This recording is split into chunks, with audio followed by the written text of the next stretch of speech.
संतप्त मानस शांत हों, जिनके गुणों के गान में वे वर्धमान महान जिन विचरे हमारे ध्यान में।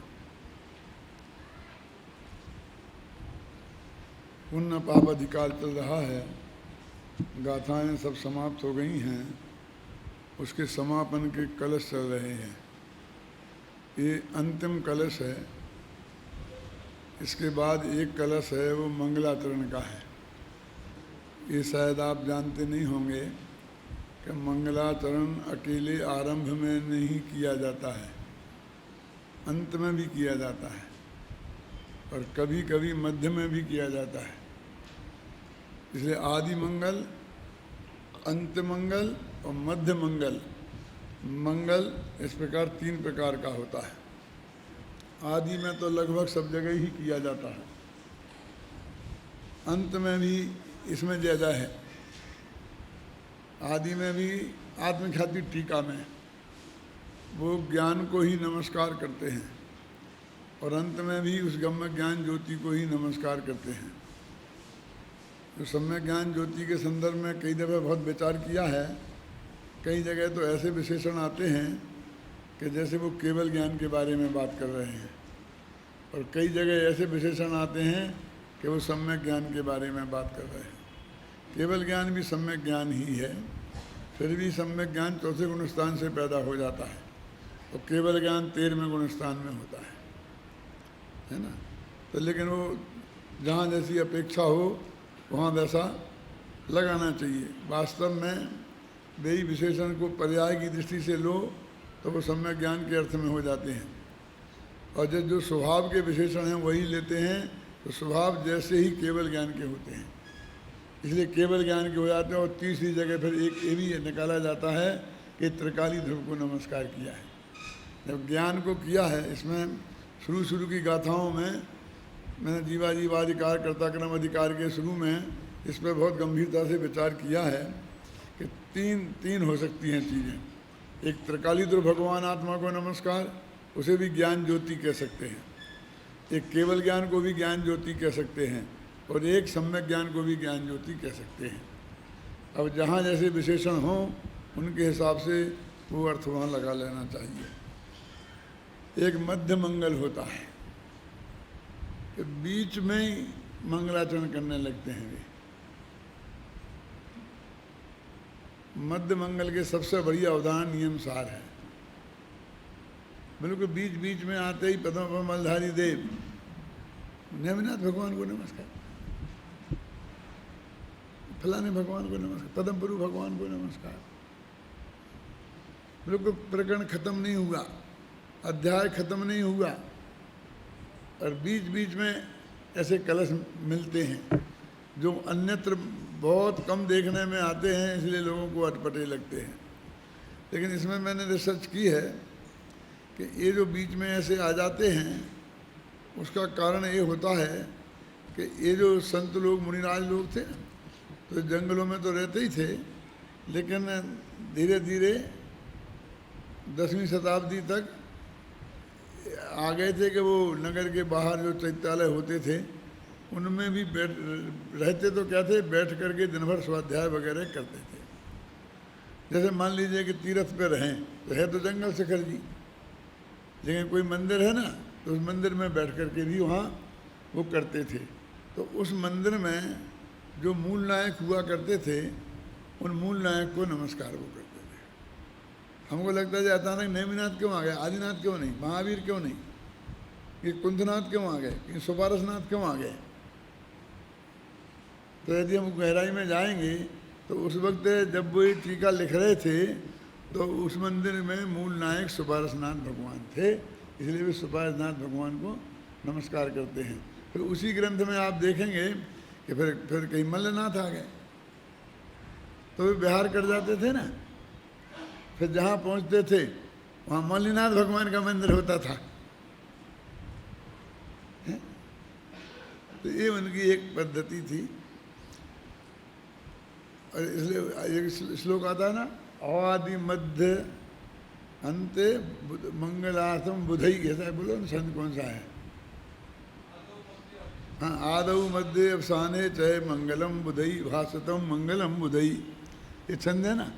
आदौ मध्य अवसाने चय मंगलम भासतम बुधई, आदि में, मध्य में और अवसान में मंगल होता है, ऐसा बुद्धिमान लोगों ने, विद्वानों ने कहा है। ये छंद है।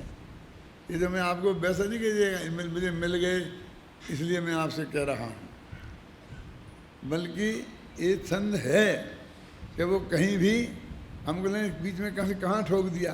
ये ठोक दिया क्या, भाई एक बैठक में तो सब होता नहीं है ना। अब 2-4 दिन का गैप पड़ गया और फिर आकर के बैठ करके उसको शुरू करते हैं तो उनको मंगलाचरण करते हैं। और कई जगह ऐसा भी है कि मंगलाचरण किया ही नहीं। हमारे विद्यार्थी तो सब जानते हैं, बता देंगे, अभी आप लोगों को पता नहीं है। खुद ही परीक्षा मुख सूत्र है, उसमें मंगलाचरण नहीं है। तत्वा सूत्र में मंगलाचरण नहीं है। कि हम तो पढ़ा है मोक्ष मार्ग से नेतारम, अरे ये तो बाद में किसी ने जोड़ा है, वो शुरू में जब लिखा गया था उसमें मंगलाचरण नहीं था, लेकिन वो तत्काल जोड़ दिया गया। क्या हमारे धर्म रक्षण की किताब में मंगलाचरण नहीं था, और हमने 2-4 साल बाद, पहले दूसरे एडिशन में नहीं मिलेगा, तो 2-3 एडिशन निकल जाने के बाद लिख के जोड़ दिया। मेरे ख्याल से क्रमबद्ध पर्याय में भी मंगलाचरण नहीं है ना, ऐसा होता है। तो वहाँ पर एक परीक्षा मुख सूत्र शुरू होता है, प्रमाणादर्थ संसिद्धि तदा भाषाद विपर्यया इति लक्ष्य तयोर्वक्षम सिद्धमल्पम लगी ऐसा, बस शुरू कर दिया उन्होंने। ये तो कहा, छंद तो बना है, वो तो सूत्र है। क्या लिखा कि प्रमाण से पदार्थ की सिद्धि होती है, प्रमाणाद अर्थ संसिद्धि, और तदा भाषाद विपर्या, और प्रमाणाभास से वस्तु स्वरूप की सिद्धि नहीं होती है। इति, इस वजह से तयोर लक्ष्यम, इसलिए हम दोनों को लक्ष्य में लेकर उनका वर्णन करते हैं। और ये हम जो वर्णन करेंगे वो लघीय सा अल्प बुद्धि वाले लोगों के लिए करेंगे। शुद्ध क्या है, शुद्धम अल्पम है, सिद्धम अल्पम लघीय सा।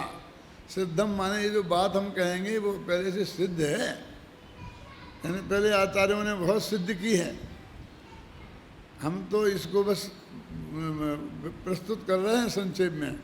और अल्पम बहुत संक्षेप में कहेंगे, और लघीय सा छोटी बुद्धि वालों को, जो बाल बुद्ध वालों को, ऐसे लोगों के लिए बताएंगे।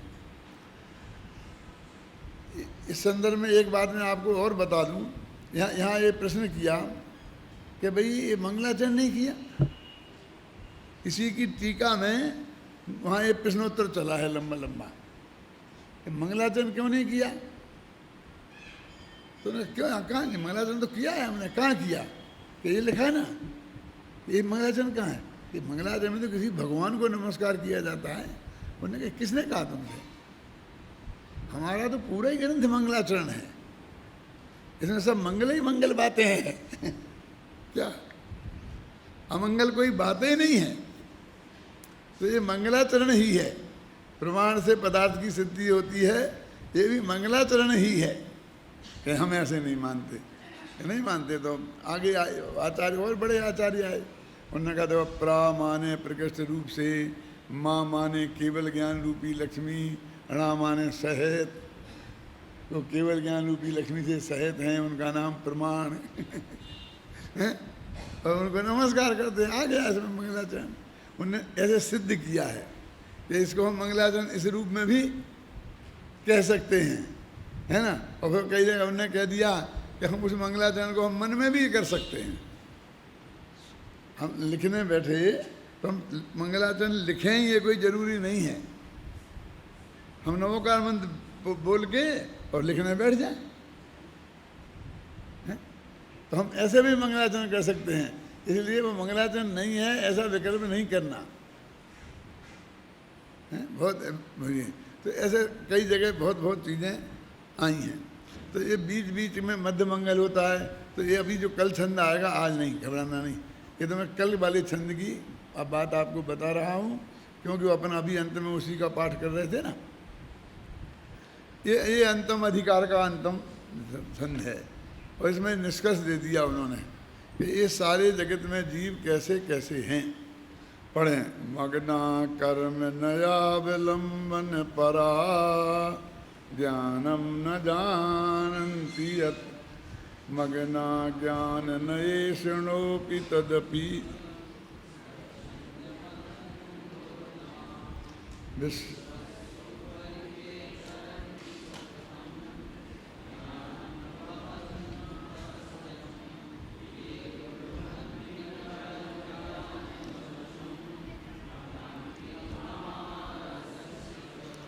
तो एक बात मैं आपको बताने वाला था, वो छूट गई, पहले वो बताता हूँ फिर इसका अर्थ करूँगा।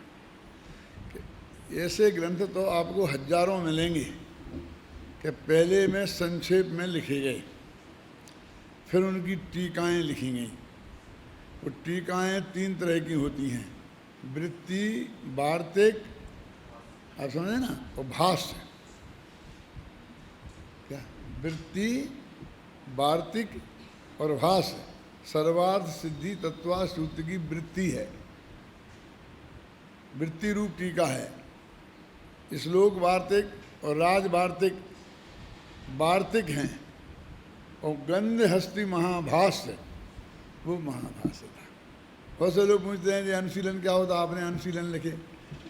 भाई परिशीलन क्या होता, भाई दादा ने परिशीलन लिखे। ऐसा बोलते हैं। तो ये पहली परंपराएं नक्की हैं, ये जैन अजैन सब में नक्की हैं। जो अत्यंत संक्षेप में टीका लिखी जाती है उसे वृत्ति कहते हैं। फिर उसी को और रूप से सिद्ध की जाती है तो उसको वार्तिक कहते हैं। ये जो राजवार्तिक है ना, उसमें वृत्ति भी है और वार्तिक भी है। तो स्वाध्याय किया, आप पढ़ रहे थे ना राजवार्तिक, उसमें 2 तरह से छपे होंगे। एक तो बोल्ड में छपा होता है पहले संस्कृत टीका में, फिर उसमें वाइट में छपा होता है। तो वो बोल्ड में छपा है वो सब वृत्ति हैं, और उसमें छपा है वो वार्तिक है। वृत्ति माने संक्षेप में उस बात को कह देना, और वार्तिक माने उसे प्रमाण से सिद्ध करना, विस्तार से समझाना। अब श्लोक वार्तिक क्या, अब उन्होंने वो श्लोकों में वार्तिक लिखा, इसलिए वो श्लोक वार्तिक उसका नाम पड़ा।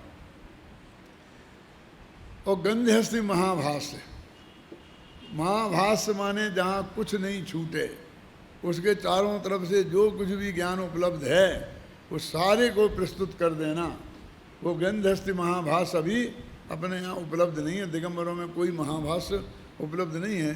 श्वेतांबरों में मैंने एक महाभाष्य तत्वासूत्र पर पढ़ा देखा था, लेकिन वो तो राजवार्तिक के बराबर भी नहीं था, सर्वासिद्धि जैसा भी नहीं था, भले ही उसमें भाष्य नाम रखा था, तत्वार्थादिगम महाभाष्य ऐसा नाम रखा था, लेकिन उसमें ज़्यादा वो नहीं था। तो ये आप वृत्ति वार्तिक और भाष्य का अर्थ समझ गए ना। अब जैसे अब इनमें भी हम ऐसे भेद कर सकते हैं वो कैसी टीकाएँ होती। तो ये बाल बोधनी टीका जो बाद में चली हिंदी में, तो वो ये कहते हैं कि मैंने ये किया।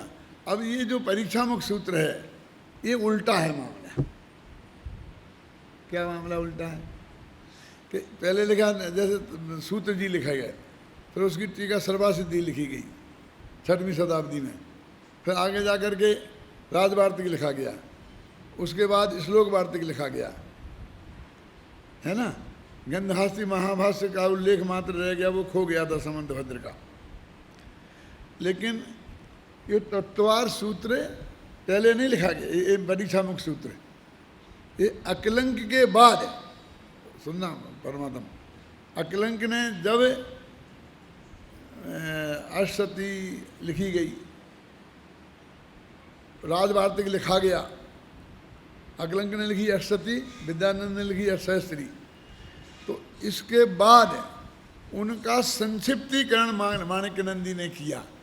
ये उल्टा आया है, ये संक्षेप से विस्तार करते हैं और ये विस्तार से संक्षेप हुआ है। समझ में आया, अंतर समझ में आया, सबको आया होगा। माने छोटे छोटे ग्रंथ थे, गंभीर, इन्हें गंभीर बोलते हैं, केचित गंभीरा, उनको अर्थ खोलने के लिए बड़ी बड़ी टीकाएं लिखी गई। अब वे इतने विस्तृत हो गए कि लोगों को पढ़ने की फुर्सत नहीं, तो हमें तो संक्षेप में बता दो।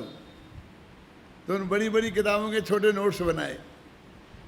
तो उन्होंने परीक्षा मुख सूत्र लिखा। तत्वा सूत्र में परीक्षा मुख सूत्र में क्या अंतर है समझे ना?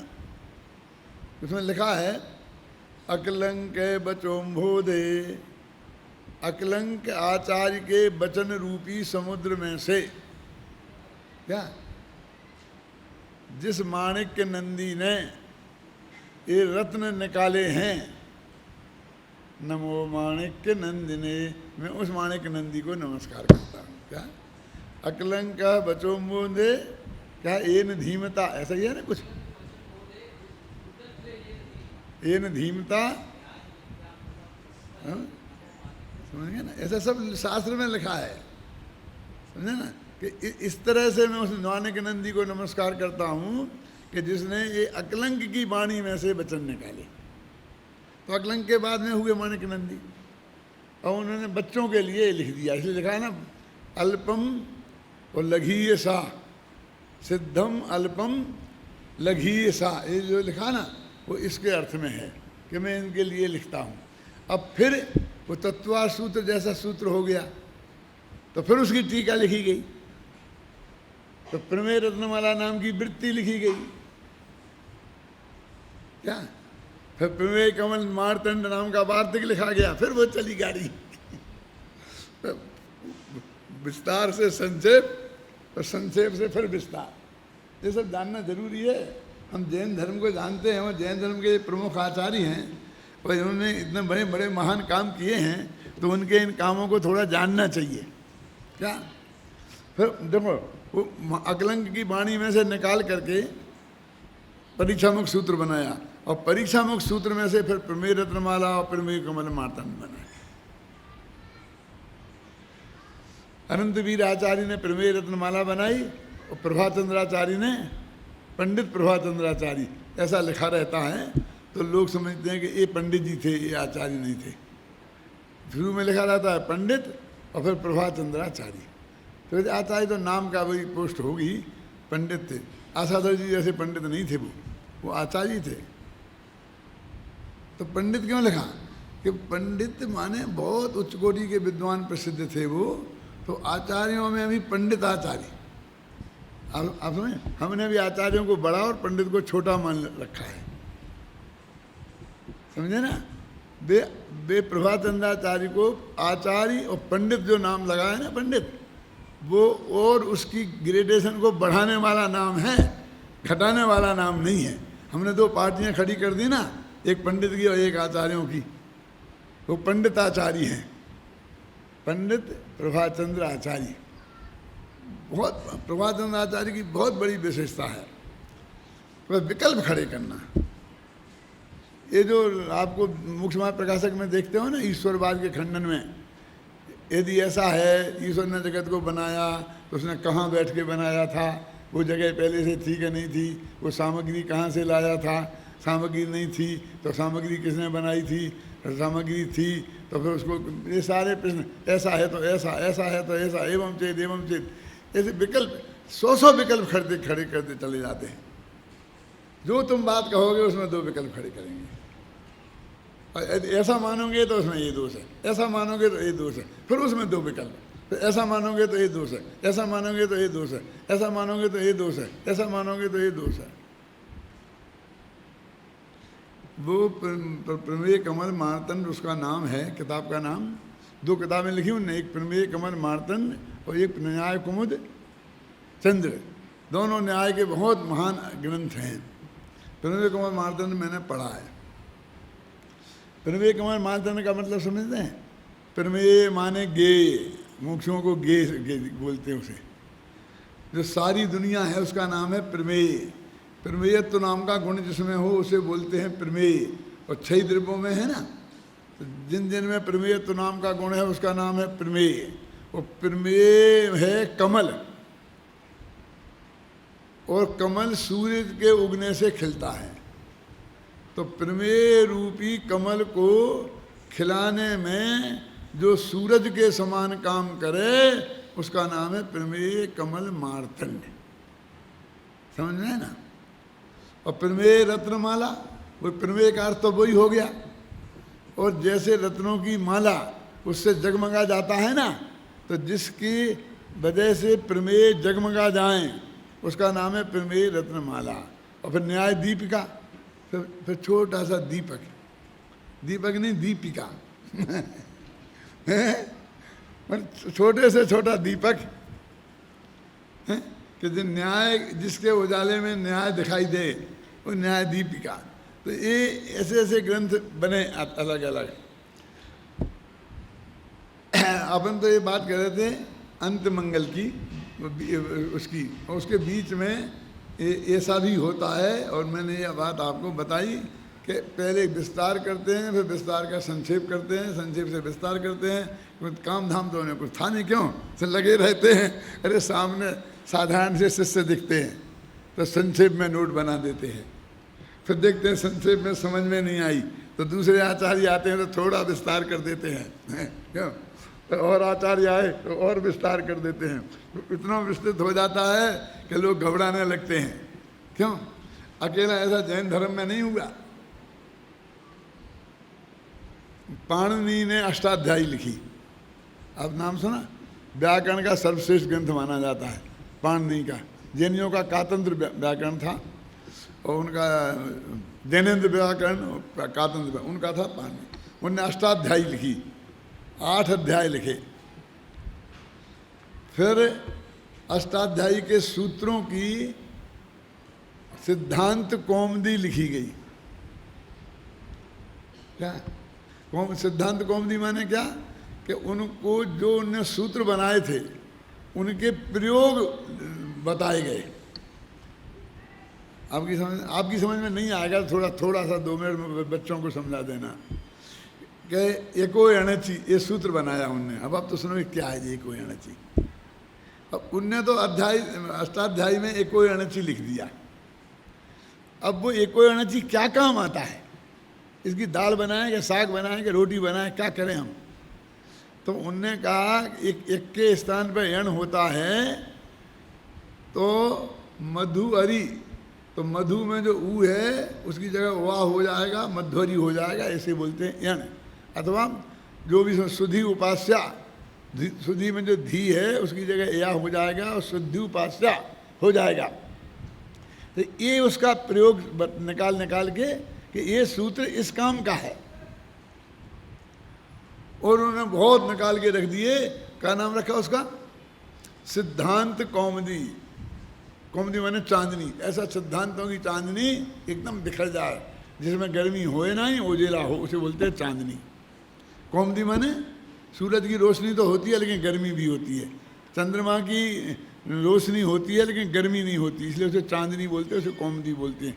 को माने पृथ्वी, को मुदी माने खुश कर देने वाली। ये सिद्धांत कौमुदी। तो केले के लगा के यार ये तो बहुत बड़ी हो गई, कठिन हो गई। तो एक आचार्य ने लघु सिद्धांत कौमुदी बनाई, भरतराज आचार्य ने लिखा। भरतराजे ने आता ना लघु सिद्धांत कौमुदी, कृत्वा भरतराजे ने लघु सिद्धांत कौमुदी। अब लघु सिद्धांत कौमुदी बन गई और एक सिद्धांत कौमुदी 2 हो गई। तो एक आचार्य लगा कि बहुत ही छोटी हो गई, इसमें सब बातें स्पष्ट नहीं हो पाती है, और ये बहुत बड़ी हो गई। तो उन्होंने एक मध्य सिद्धांत कौमुदी बना दी। अब 3 चलती हैं, लघु सिद्धांत कौमुदी, मध्य सिद्धांत कौमुदी और सिद्धांत कौमुदी। मेरे ख्याल से अपने विद्यार्थी लघु सिद्धांत कौमुदी और मध्य सिद्धांत कौमुदी तो पढ़ते हैं ना, तुम लोगों ने पढ़ी ना। अभी सिद्धांत कौमुदी नहीं पढ़ी। ये सब ऐसा ये अजय नहीं, व्याकरण में भी है, माने हर ज्ञान के क्षेत्र में ऐसी सब चीजें होती हैं। अब ये अंतिम पुण्य पाप अधिकार का निष्कर्ष निकालते हैं वो। अब अपन एक दफे फिर पढ़ लेते हैं, संस्कृत को छोड़ देते हैं, हिंदी, फिर अपन इसका अर्थ करेंगे। पढ़ो। कर्म नए के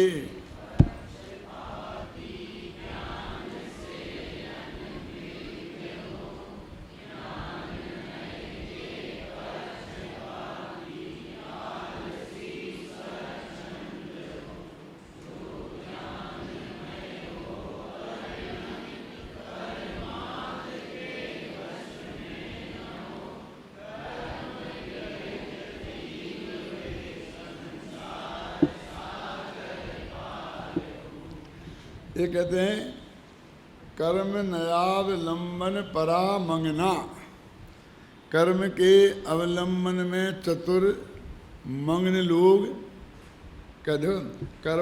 कर्म नयावलंबन, कर्म नय के अवलंबन में उत्कृष्ट परा और मग्न लोग कौन से? यह ज्ञानम न जानन्ति, जो ज्ञान को नहीं जानते हैं, ज्ञान माने भगवान आत्मा को नहीं जानते हैं, और कर्म नय के पक्षपाती हैं, अवलंबन परा माने पक्षपाती, वे ज्ञान को नहीं जानते हैं। और ज्ञान नये शृणोपि मग्ना स्वच्छंद मंदोदमा, और ज्ञान नय के पक्षपाती ज्ञान में मगन हैं और वे उद्यम से मंद हो गए हैं, मंद उद्यमा है ना, स्वच्छंद मंदोद्यमा, स्वच्छंद हो गए और पुरुषार्थ में मंद हो गए। कौन? देखो जो नीचे लगा ना, कर्म नय के पक्षपाती ज्ञान से अनभिज्ञ हों और ज्ञान नय के पक्षपाती आलसी स्वच्छंद हों। जो बना उन्होंने लिखा ना अपने दादा प्रशासनिक उपाय टीका की मंगलाचरण में पंडित टोडरमल जी ने, आता क्या है? को नरे निश्चय से आत्मा को शुद्ध मान, भये हैं सुख छंद ना पहचाने निज शुद्धता। ये जो छंद है वो इसी का समझ लो पद्यानुवाद है। उसके मंगलाचरण में ये क्यों लिखा? मैं उस वक्त क्या करते, जब मैंने पंडित टोडरमल PhD कर रहा था ना, मंगलाचरण पुरुषार्थ टीका का मंगलाचरण लिख रहे। अब कोई निश्चय नय से उद्यमी हो गए, कोई व्यवहार नय से मानते हैं, और कोई दोनों नयों को मानते हैं, वो विभावासी हो गए, और जो दोनों नय ज्ञान को जानते हैं वे सम्यक जीव हैं। अब भगवान को याद करो ना मंगलाचरण में, फिर वही बात आ गई ना, वैसे ही मंगलाचरण हो गया ना। कौन? प्रमाणादर्शन सिद्धि, टोडरमल जी ने वैसे ही लिख दिया। तो मैंने उस रिसर्च में ये बात लिखी है,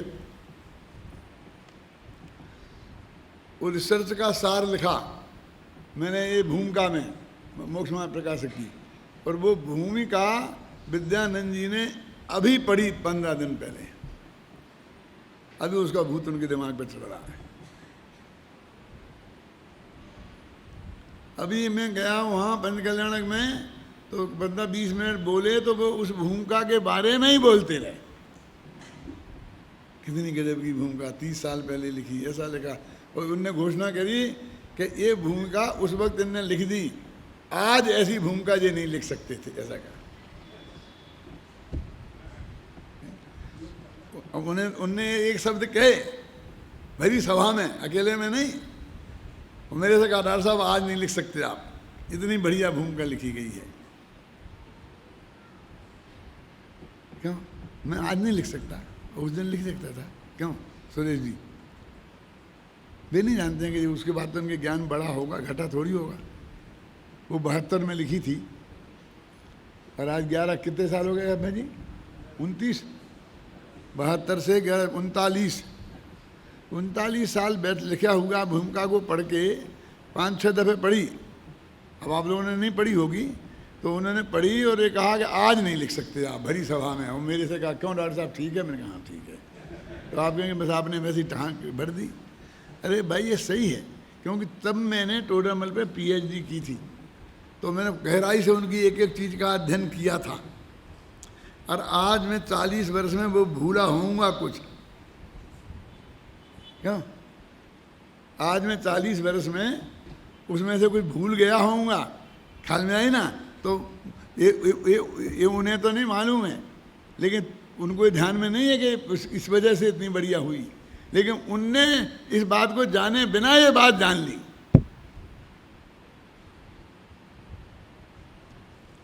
तो मैंने ये प्रश्न उसमें उठाया, किसमें? भूमिका में शायद नहीं मिले, लेकिन उसमें पंडित टोडरमल व्यक्तित्व करते थे जो मेरी किताब है उसमें मिला। अब महाराज ने वो किताबें मंगाई हैं वीर सागर के हाथ कि वो अब मूल किताब लाओ, वो अब वे सोच प्रबंध पढ़ेंगे मेरा। उसमें क्या लिखा है कि जब ये पुरुषार्थ सिद्धि उपाय की टीका उनने आरंभ की थी, तब उन 7वां अध्याय मोक्ष मार्ग प्रकाशक का वो लिख रहे थे। और 7वां अध्याय में वो निश्चयाभासी, व्यवहाराभासी, उभयाभासी का स्वरूप और सम्मुख के सन्मुख वाला स्वरूप भी लिख लिख के ताज़ा ही ताज़ा था, और उनके दिमाग में वो घूम घूम रहा था। इसलिए उन्होंने वो बात इस पुरुषासिद्ध उपाय टीका के मंगलाचरण में डाल दी। माने कैसा इफेक्ट आता है, जबकि वहाँ उसका कोई रिलेवेंस नहीं है। तो हम रिसर्च में हमको वो रिलेवेंस खोजना पड़ता है, तो ऐसा क्यों हो गया, कि आप कैसे कह सकते हैं? क्योंकि भाग्य से वो पुरुषासिद्ध उपाय की टीका भी अधूरी रह गई और मोक्ष मार्ग प्रकाशक भी अधूरा रह गया। यानी दोनों का वर्ग साथ साथ चल रहा था। वहाँ पुरुषासिद्ध उपाय की टीका लिखी जा रही थी और यहाँ मोक्ष मार्ग प्रकाशक लिखा जा रहा था, हैं? तो अब हम वो तारीख खोज सकते हैं कि उन्होंने 7वां अध्याय पूरा किया था और उसके बाद उनने पुरुषासिद्ध उपाय की टीका उनने शुरू की। उसका प्रमाण ये मैंने उसमें लिखा है कि ये उसकी झलक इसमें दिखाई देती है। अब ये देखिए, मैं कहता हूँ कि उनने पुण्य पाप अधिकार भी समाप्त किया हो तो नहीं कह सकते। देखो, कर्म नय के पक्षपाती ज्ञान से अनभिज्ञ हो। ज्ञान को माने आत्मा को जाने और उनके जीवन में भूमिका के योग्य आचरण हो और शुभ भाव भी हो। वे कर्म नय के पक्षपाती नहीं हैं, वे कर्म नयावलंबी हैं। लेकिन यहाँ ऊपर कर्म नयावलंब नहीं लिखा, लेकिन वो चूंकि गलत हैं इसलिए नीचे अपन ने अनुवाद में पक्षपाती किया। कर्म नयावलंबन वाले सम्यक दृष्टि भी हो सकते हैं और मिथ्या दृष्टि भी हो सकते हैं, क्योंकि ज्ञान को जानते हों वे हैं सम्यक दृष्टि, और ज्ञान को नहीं जानकर फिर कर्म का पक्षपात करें तो वे है मिथ्या दृष्टि। तो क्या लिखा ना, ज्ञानम न जानन्ति ये, ज्ञान से अनभिज्ञ हों और कर्म नय के पक्षपाती। कर्म नय के पक्षपाती माने कर्म नय जिसको धर्म कहता है वो ही धर्म है ऐसा मानकर उसको करने क्रियाकांड करने वाले, शुभ भाव में प्रवृत्त होने वाले और क्रियाकांड करने वाले, उनका नाम क्या है? कर्म नय के पक्षपाती। ज्ञान से अनभिज्ञ और कर्म नय के पक्षपाती। और इसको मोक्ष मार्ग प्रकाशक के नाम से कहें तो क्या नाम देंगे? व्यवहाराभासी। हो गया ना। और अब ज्ञान नय के पक्षपाती निश्चयाभासी। अब वे आलसी स्वच्छंद हों, वे ज्ञान नहीं, हम तो आत्मा को जान लिया ना, बस क्या करना। अब ये वृत्तोपवास करने से क्या फायदा है? ये पूजा पाठ में क्या रखा है? हमने तो भगवान आत्मा को जान लिया है ना। ऐसे जीव आलसी हो जाते हैं। उनसे कहो कि भैया अब तुम प्रवचन में नहीं आए, क्या साहब बहुत सुन लिया, अब सुनना बंद कर दिया। क्या आपने स्वाध्याय नहीं करते? बहुत पढ़ लिया। ये बात दोनों वाक्य अभय जी मैंने महीना भर के पहले 5-6 लोगों से सुने हैं। मैं नाम बता सकता हूँ कि बहुत पढ़ लिया और बहुत सुन लिया, जबकि मेरी दृष्टि में उनको अभी धर्म का जीरो नहीं आता है।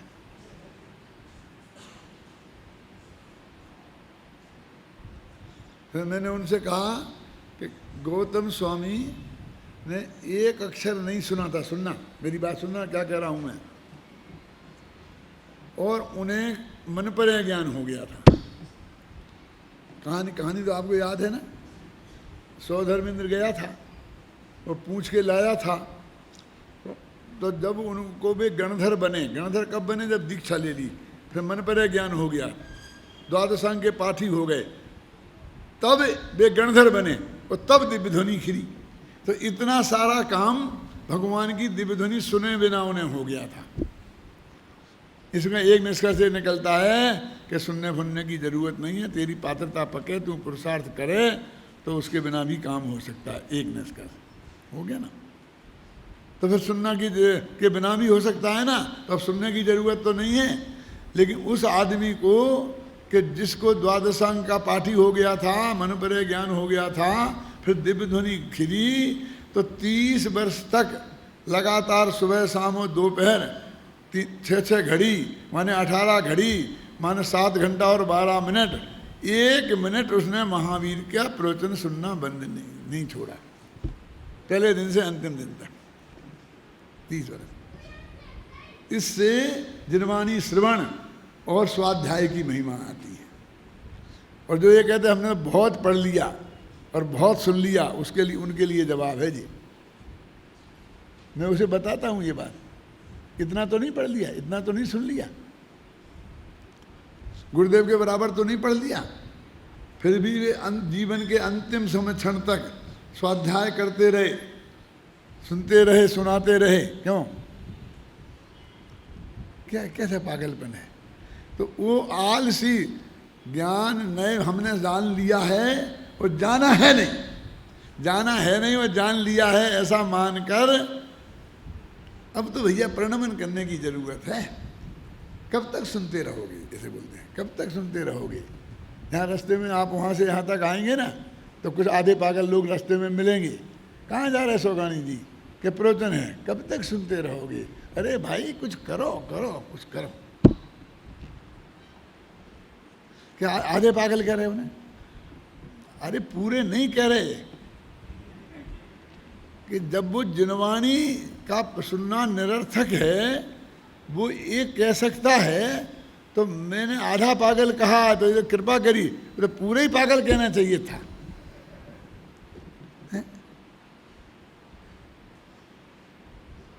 एक बार मेरा व्यक्तिगत द्वेष नहीं है, ये तो जिनवाणी की उपेक्षा से उत्पन्न हुआ अंदर में जो आक्रोश है उसका प्रकटीकरण है, उससे क्या लेना देना। इसलिए नहीं कि उसने मेरे एक आते हुए श्रोता को रोका, इसके लिए मैं ये नहीं बोल रहा हूं। ये स्वच्छंद मंदोद्यमा, और वे लोग जो इसको निरर्थक समझते हैं, यदि उस वक्त वे क्या कर रहे थे ये जाकर आप सब लोग देख लेना। तो एक भी आदमी उस आत्मा में नहीं गया था। कोई चाय पी रहा था, कोई नाश्ता कर रहा था, कोई टीवी देख रहा था, कोई घूम रहा था, कोई अखबार पढ़ रहा था। आप समझे ना, इसका नाम है स्वच्छंद। समझिए स्वच्छंद काय का नाम है कि वे उस आत्मा में गए होते तो उससे बढ़िया कोई दूसरी चीज नहीं थी। तुम हमारा प्रवचन तो बहुत दूर की बात है, भगवान महावीर की दिव्य ध्वनि सुन करके भी तुम आत्मा में जा सकते हो, वहीं बैठे बैठे। कोई जाते थे, जितने मुनिराज थे सब अंतर्मूर्त में आत्मा में जाते थे, तो दिव्य ध्वनि को छोड़कर सुन जाते थे कि नहीं? बोलो। बैठे वहीं, जैसे मैंने कहा वहीं बैठे बैठे, तुम यहीं बैठे बैठे आत्मा में जा सकते हो, टीवी के सामने बैठे बैठे नहीं, ये नहीं चलेगा। हमने सब सुना है। अरे भाई जिनवाणी है, तुझे तो और आनंद आना चाहिए कि जो हमने पहले पढ़ा है सुना है वो ही बात आ रही है, इसलिए हमारी बात पे सील लग रही है और ये भी गलत नहीं बोल रहा है। क्यों? यदि सुन ही लिया है तो क्या गजब हो गया है। ये भगवान आत्मा तो निरंतर ज्ञान का गेय बनाने योग्य है ना। देखो, और ज्ञान नय के पक्षपाती माने निश्चयाभासी के एक लक्षण आलसी और दूसरा स्वच्छंदता। क्या तुम ये खाते हो, आलू जमीकंद खाते हो, शर्म नहीं आती है? उसमें क्या है? वो तो अपनी आयु की समाप्ति पे मरते हैं ना, हमारे मारने से थोड़ी मरते हैं। एक जीव दूसरे को मार ही नहीं सकता। ऐसे सर्वज्ञ के वाक्य बोले और अपने हिंसा के पोषण में, उनका नाम है स्वच्छंद। तेरे से नहीं छोड़ा जाता तो मत छोड़, लेकिन छोड़ना गलत है ऐसा क्यों कहता है? ये तेरी व्यक्तिगत कमजोरी है, क्योंकि जिनवाणी में भी लिखा है कि भूमिका के अनुसार नहीं छोड़ा जाता है। मान लो जो 5वें गुणस्थान में है, जो ब्रह्मचर्यानुवृत्ति हैं, ये कह रहा ना, तो उन्हें ब्रह्मचर्य की निंदा करनी चाहिए? उन्हें ब्रह्मचर्य का निंदा का अधिकार है? क्यों? कि हमने तो सबसे ज़्यादा ब्रह्मचारियों की निंदा करते तुम्हें ही सुना है। किनकी? ब्रह्मचर्य की। ब्रह्मचर्य के तो हमने 20 पेज लिखे हैं, क्यों? उसकी प्रशंसा में। और ब्रह्मचारियों की, ब्रह्मचारी के नाम पर दुनियादारी में उलझे हुए लोगों की बात की होगी, कदाचित की होगी तो, समझे ना? आलसी स्वच्छंद हो। मैं एक बात कहा करता हूँ, मेरा याद भी ये है, एक प्रवचन था, वो टीवी पे भी आया था, अभी भी 2 मिनट में बताता हूँ आपको। मार्मिक बात है, ध्यान देने जैसी बात है। अभय कुमार जी, ये जितने भी गृहस्थ हैं, चाहे वे पंडित हों, विद्वान हों, चाहे नहीं हों, लेकिन वे कहाँ रहते हैं और क्या करते हैं सतीश, इसमें वे आज़ाद नहीं हैं। जहाँ बिजनेस होगा वहाँ रहना पड़ेगा, जहाँ नौकरी होगी उन्हें वहाँ रहना पड़ेगा आजीविका के लिए, और जिसमें 2 पैसा मिलेंगे वो काम करना पड़ेगा। आपने कपड़े की दुकान इसलिए नहीं की कि कपड़े का प्रचार करना चाहिए, जिससे लोग नंगे नहीं रहें, कपड़े बेचें। किसी के कपड़े में 2 पैसे मिलते हैं, आजीविका मिलती है तो की, और कपड़े में पैसा मिलना बंद हो जाए और सोने चांदी में मिलना शुरू हो जाए तो हम कपड़ा का व्यापार बंद करके सोना चांदी का कर देते शुरू के नहीं, क्योंकि हमारी दुकान ना कपड़े की है, ना सोने चांदी की है, पैसा कमाने की है। अनुचित नहीं है, वो काम हमने अपनी आजीविका के लिए किया है, तो वो स्थान पर रहना पड़ेगा जहाँ वो दुकान चलेगी, जहाँ वो नौकरी मिलेगी, और उसे वो काम चुनना पड़ेगा जिसमें 2 पैसा हमें मिलेंगे और जिसमें हमारी योग्यता है। लेकिन ब्रह्मचारी जिन्होंने सारा जीवन इसके लिए समर्पित किया है कि हम आत्मा के कल्याण करेंगे, हमें कोई धंधा नहीं करना है, नौकरी नहीं करनी है, उनने जो स्थान चुना है वो उनकी असली रुचि का प्रतीक है। उनने कोई मजबूरी में नहीं चुना, क्योंकि उनको आजीविका करना ही नहीं है, तो वे ऐसी जगह क्यों चुनेंगे बताइए? वे ऐसी जगह चुनेंगे कि जहाँ उन्हें 2 अक्षर सुनने को सीखने को मिले, सबसे बढ़िया। और यदि वे विद्वान हैं तो जहाँ उन्हें लोग सिखाने को लोग मिलें। क्यों समझिए? आप कहीं जाओ तो या तो आपको लोग सुनाने को मिलने चाहिए और या आपको सुनने को मिलना चाहिए। आप उस हिसाब से ही जगह चुनोगे ना सुनने को ना सुनाने को, वहाँ कोई क्यों रहेगा? क्योंकि उसे बाध्यता नहीं है। जैन समाज में समझ लो एक विशेषता है कि बाप दादों के पास इतना पैसा तो है ही है कि उसके हिस्से में जितना आएगा वो 1 पैसा नहीं कमाए तो ब्याज में उसकी ज़िंदगी चल सकती है। सबके माँ बाप लगभग ऐसे हैं, एक आध को छोड़ देना। क्यों? तो फिर वो क्यों चुने? वो क्यों दिल्ली को चुने? वो क्यों बम्बई को चुने कि जहाँ से वहाँ तक जाने में 1.5 घंटा लग जाए? वो ऐसी जगह क्यों नहीं चुने कि मंदिर 5 मिनट में पहुँच जाए, वहाँ प्रवचन करे या प्रवचन सुने? न करने को मिले, करने को श्रोता नहीं मिले और सुनने को विद्वान नहीं मिले। यदि सचमुच वो से इस बात की आवश्यकता महसूस होती है अभी मुझे समझने की ज़रूरत है, तो उसे ऐसी जगह रहना चाहिए कि जहाँ उसे समझने का मिले। और यदि वो समर्थ है, ऐसा 1000 में 1 ऐसा भी हो सकता है ना कि उससे ज़्यादा बुद्धिमान गुरुदेव जैसा आदमी को लो। अब उन्हें ऐसा कोई आदमी नहीं था कि जिसका वे सुने, तो ऐसी जगह बैठे कि जहाँ उन्हें सुनने लोग आए। क्यों?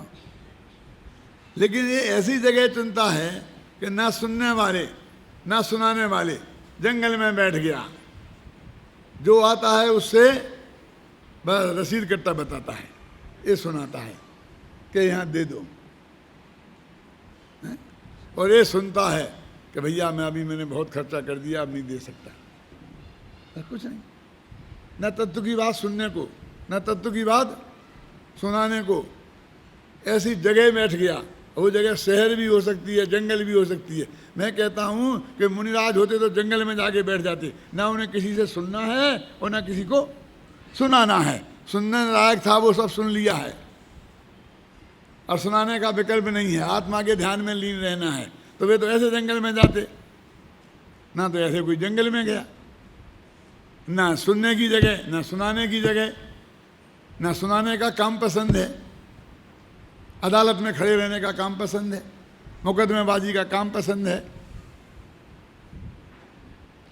बोलो बोलो महेंद्र भाई, ये तुम्हारा जो तुमने चुनाव किया है बिल्कुल आज़ादी से, ये तुम नहीं कह सकते कि हमारी रुचि का प्रतीक नहीं है। ये तुम्हारी रुचि का प्रतीक है ना। जब तुम्हें कोई अपेक्षा है ही नहीं, अभय जी ने नक्की कर लिया कि अब मुझे कहीं काम नहीं करना, मैंने सर्विस नहीं करनी, तो उन्होंने देवलाली चुनी ना कि वहाँ आएंगे पद आदमी शांति से सुनेंगे और मैं सुनाऊंगा। ए जाके मुंबई की किसी गली में क्यों नहीं बैठ गए, झोंपड़पट्टी में क्यों नहीं बैठ गए आप, क्यों देवलाली में बैठे? इसीलिए ना कि स्वाध्याय गुरुदेव का टेप रोजाना 2 टाइम सुनने को मिलेगा, और मैं अपनी बात भी सुनाने का भी मौका मिलेगा। मेरे पास जो चीज़ है मैं सुनाऊंगा, पढ़ूंगा, अमृतचंद को पढ़ाऊंगा, अमृतचंद को पढ़ूंगा, यही पढ़ाऊंगा। मेरे कहने का मतलब ये है कि उसके जीवन का लक्ष्य एक क्यों नहीं होना चाहिए। ऐसे काम जो कोई साधारण सज्जन भी चुनना पसंद नहीं करता है, सबसे अपमानजनक जगह अदालत, खड़े रहो, नमस्ते करो, जो क्या उन घूसखोरों को उनको कहो मी लॉर्ड माई लॉर्ड मूड, जो भी होता हो भैया तुम जानो क्यों। किसी विद्वान को नमस्ते करने में शर्म आती है, और 5 पापों के पारंगत लोगों को भैया करके और वहाँ रोजीना अदालत में ही खड़े रहना है, यही करना है। क्या क्या क्या चुनाव है, क्या ये जीवन क्या है? जब तुमने पूरी तरह तुम्हारे हाथ में सब है वो एक एक दिन का, तो हमको कहाँ जाना, क्या काम करना, ये जिनवाणी लिखने का, पढ़ने पढ़ाने का काम क्यों नहीं चुना?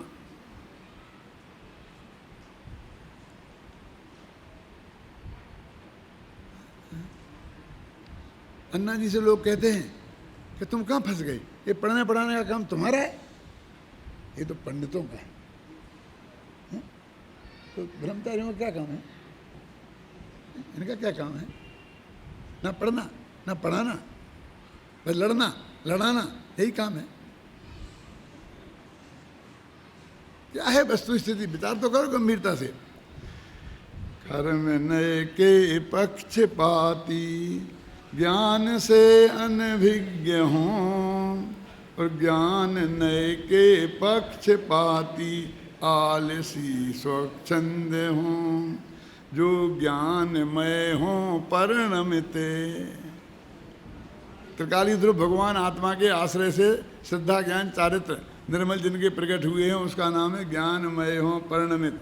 और परमादि के बस में न हो, और आलसी नहीं हो। कर्म विरहित जीव भी संसार सागर पार हूँ। कर्म विरहित, राजन जी, कर्म विरहित माने क्या है?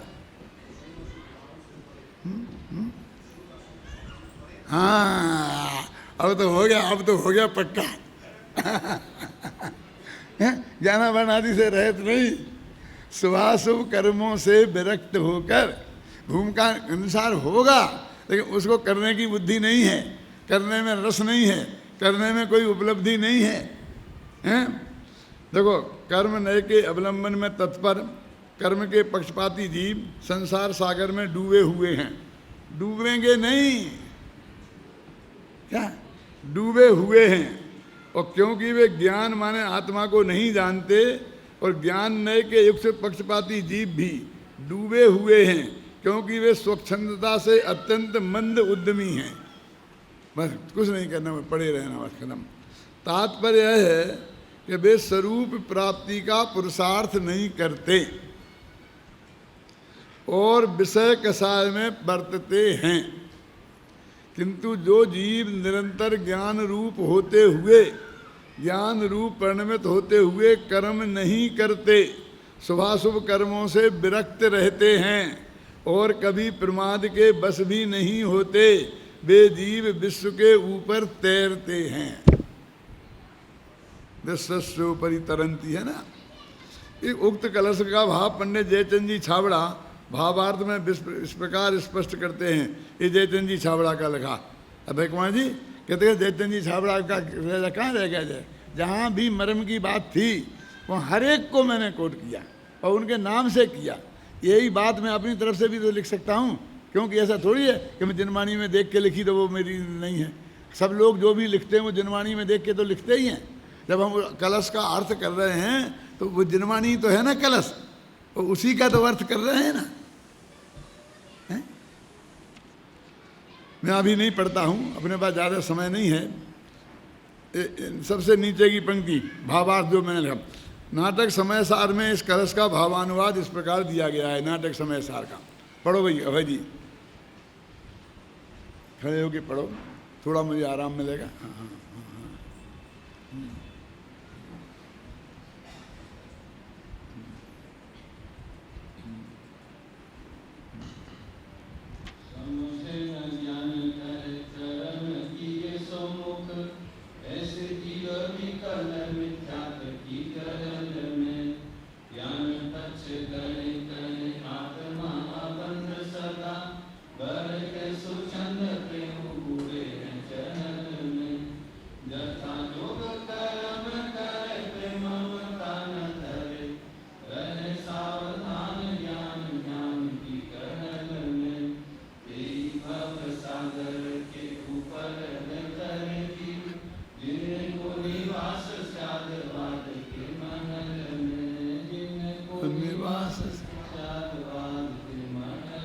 स्यादवाद के महल में रहते हैं।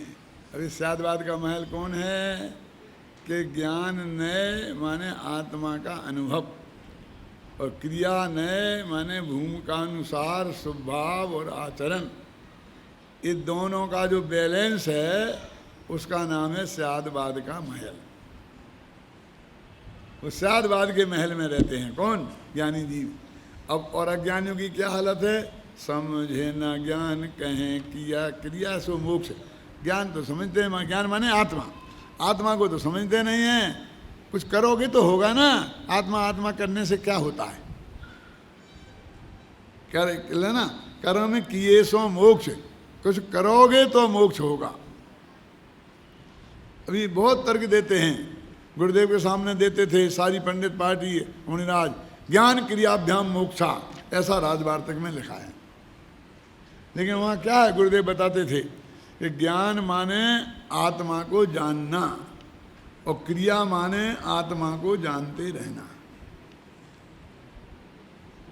ध्यान इसमें लिखा कहीं निकाल, इसमें लिखा कहीं लिखा ना, अंतिम पंक्ति देखो, ज्ञान ध्यान की टहल में, है ना, ज्ञान ध्यान की टहल में। ज्ञान माने जानना और ध्यान माने उसी को जानते रहना, माने आत्मा को जानना और आत्मा को जानते रहना। तो जानना है ज्ञान और जानते रहना है क्रिया। ये क्रिया माने शरीर की क्रिया नहीं, ये जड़ की क्रिया नहीं। और जब ध्यान रूप क्रिया होगी तो तदन रूप शरीर की स्थिति भी होगी। ऐसा वो जो है ना, वो कहना वो त्रिभंगी लाल, ऐसे खड़े होकर के ध्यान नहीं हो सकता, नहीं होगा। ध्यान होगा तो कुछ स्थिर आसन में ही होगा। क्यों? दौड़ते दौड़ते नहीं होगा। लेकिन वो स्थिर आसन से नहीं होगा, समझ गए ना। जब भी होगा तो पहले स्थिरता तो आएगी ना। जब तुम एक जगह उपयोग को स्थिर करेगा तो शरीर की क्रिया रुकती है कि नहीं रुकती है? बोलिए, रुकती है कि नहीं रुकती है? आप जब एक मिनट रुको, सोच के जवाब देते हैं ना, तो क्या करते हैं? वो ज्ञान को एक जगह स्थिर करते। सोचना माने क्या? ज्ञान को एक जगह स्थिर करने का नाम ही तो सोचना है ना। तो ऐसा करते हो तो ऐसा कहीं ना कहीं रुक जाता है ना, एक सारे शरीर की क्रिया रुक जाती है ना। तो यही तो हम तो कहते हैं कि शरीर की क्रिया रोकनी पड़ती है। रोकनी पड़ती है नहीं, रुक जाती है। अपने आप रुक जाएगी? नहीं नहीं, ऐसा नहीं, घबराओ मत। यदि तुमको किसी बात पर गंभीरता से सोचना होगा तो शांत चित्त से स्थिर होकर बैठ करके ही सोचना होगा। मुंबई में एक सेठ जी का ड्राइवर मेरे को छोड़ने जा रहा था कहीं, तो उसने मेरे को जो रास्ते में कहा था, बहुत पुरानी बात है, गोदका जी थे, गोदका जी का ड्राइवर था, और मैं उनके घर से साइन से शहर जा रहा था। तो उसने कहा कि ये लोग समझते नहीं हैं, जो आजकल के लोग सेठ चलाने लग गए हैं, ये बहुत बड़ी गलती करते हैं, ये कुछ समझते नहीं है। वो ड्राइवर मुझे समझा रहा था। तो मैंने कहा क्यों भैया, क्या मैं बता दे? मैंने चलो भी सुन तो लो, कुछ ना कुछ तो सिखाएगा। तो बोला कि इनके माथे पे कितना बोझा रहता है, अब इन्हें कहाँ जाना है, क्या करना है, क्या छुड़ाना है, क्या लेना है, तो वो रहता है। अब यहाँ के इस पर बैठेंगे तो वो सोचेंगे उधर, तो एक्सीडेंट नहीं होगा तो क्या होगा? ये सोचना थोड़ी बंद कर सकते हैं। अरे शांति से पीछे की सीट पे बैठें, सोचें, और वो काम हम लोगों को करने दें। हमारा वही काम है, हमें कोई फिक्र नहीं है, हमें तो बस गाड़ी चलानी है, हम बात का ध्यान रखेंगे। अब जैसे पंडित जी आप हो, बोला अप्रोचन करने जा रहे हैं, अब रास्ते में सोचोगे अप्रोचन में क्या बोलना, तो गाड़ी चलाते में तो अप्रोचन ही सोचोगे, एक्सीडेंट हो।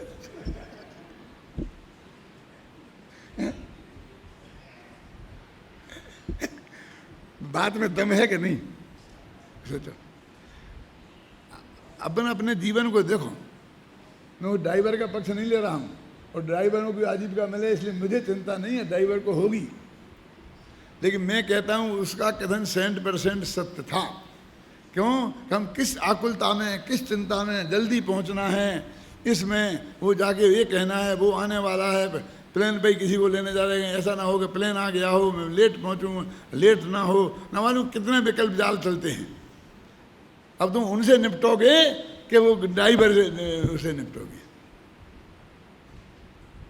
बोलो, सही सही है ना? वो ड्राइवर भी समझा तो समझना चाहिए, ये नहीं मानना चाहिए कि अपने स्वार्थ के लिए कह रहा है। हम समझाएंगे भाई प्रवचन सुनना चाहिए, कि अपनी भीड़ बढ़ाने के लिए कह रहे। अब क्या करें, माता मारे। हम तुमको दिनवाणी का स्वाध्याय की प्रेरणा दे रहे, और तुम समझ रहे कि हम अपना एक ग्राहक बढ़ाने की कोशिश। तुम समझेंगे ड्राइवर को नौकरी मिले, लेकिन वो बात फैक्ट है ना। तुम कितने विकल्प जाल में उलझे हो। कोई भी आदमी कहीं भी जाता है तो किसी काम से जाता है ना, वो काम का दिमाग में उसको घूमता है कि नहीं घूमता है? बोलिए। अब आजकल तो ये मोबाइल आ गए, 1 मिनट की फुर्सत नहीं, मोबाइल चलते रहते हैं। अब ड्राइवर की सीट पे बैठ के मोबाइल चलाओगे तो बिहार में पुलिस वाला पकड़ेगा, एक्सीडेंट होगा वो अलग होगा। अब पीछे से करो ना तुम फोन खूब आराम से, शांति से। ड्राइवरों को भी नौकरी मिलने तो क्या तकलीफ है? सबसे ज़्यादा ड्यूटी हार्ड ड्राइवर की ड्यूटी है। आप समझे ना? मैं तनख्वाह के बारे में कुछ नहीं कहना चाहता हूँ। क्यों? ये खाली बैठना सबसे बड़ा काम है। तुम अंदर घुस गए न, 5 मिनट में आओगे कि 5 घंटे में, ये पता ही नहीं है। पर वो बेचारा वहाँ पर बैठा रहे, और धूप में, गर्मी में, सर्दी में, कितना कठिन काम है। बता दो ना, 1 घंटे में आऊँगा तो कम से कम थोड़ा कुछ ना कुछ कहीं जा तो जाए, यहाँ वहाँ हाल है तो हल तो सके। तो ऐसे ये बोलते हैं कि देखो भाई, स्यादबाद का महल बता रहा था मैं आपको। तेई भव सागर के ऊपर तरे हैं जीव, जिनका निवास स्यादबाद के महल में। समझे ना ज्ञान, कहें करें क्रियासो मोक्ष, ऐसे जीव विकल मिथ्यात्व की गहल में। मिथ्यात्व गहल समझते हो? कोई नशा में ऐसा करने लगता है ना कुछ होश में, ना आधे बेहोश में, उसका नाम गहल बोलते हैं।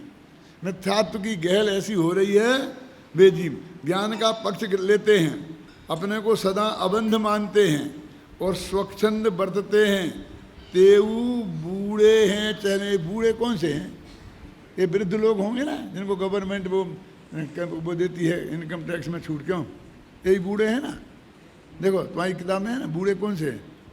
देखो ना सुरेश जी, बूढ़े माने डूबे हुए हैं। ये बुंदेलखंडी शब्द है। बूढ़े माने डूबे, बेहू बूढ़े के, बूढ़े माने डूबे हुए हैं। कौन? चहल में। और यथा योग कर्म करें पे ममता ना धरें। यथा योग भूमिकानुसार कार्य तो करते हैं, लेकिन उसमें ममत्व नहीं करते हैं। और ज्ञान ध्यान की टहल में सावधान रहते हैं। और ज्ञान माने जानना, और ध्यान माने जानते रहना। वो क्रिया हो गई, वो ज्ञान क्रिया भ्याम मोक्षा हो गया। वे वही संसार रूपी समुद्र से पार उतरते हैं वे जीव। कौन? कि जिनको निवास स्यादबाद के महल में, स्यादबाद के महल में जो रहते हैं, ऐसे जीवों का ही कल्याण होता है।